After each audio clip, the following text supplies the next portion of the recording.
Oui, je vous remercie, Monsieur le Président. En fait, c'est pas que sur la 782, c'est pour expliquer en fait toutes ces positions de vote.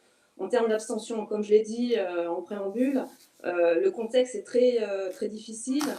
Les délais que vous avez mis dans ces mesures exceptionnelles sont courts, mais il faut déjà envisager que tous les dispositifs prévus cet été vont être annulés. Je crois que le Festival d'Avignon est en attente, mais a priori à 80%, ça va être annulé.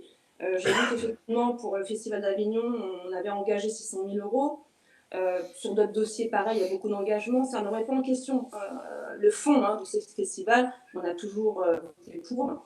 Mais c'est plutôt pareil. C'est, je crois, important de tout de suite se mobiliser. Je sais que dans ces mesures exceptionnelles, vous avez consacré un chapitre sur la mise en place de groupes de travail, je crois qu'ils sont 6, pour commencer à piloter effectivement cette problématique des associations. Je crois que ça a été mis en place le 2 avril, donc c'est en ce moment.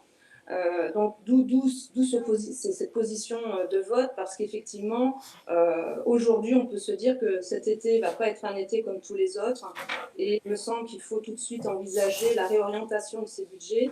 Je sais qu'en commission des finances, j'ai posé cette question, il m'a répondu par DM, mais je crois qu'il faut déjà anticiper. La région ne peut pas être un assureur. C'est aussi une question qu'on pourra envisager ensemble, comment effectivement, en dehors de ce fonds de résistance qui leur est adressé, vous avez intégré l'association, on allait pouvoir répondre à cette catastrophe en matière de culture, mais aussi en matière de tourisme. Voilà, d'où cette position de vote en termes d'abstention. Voilà, je vous remercie.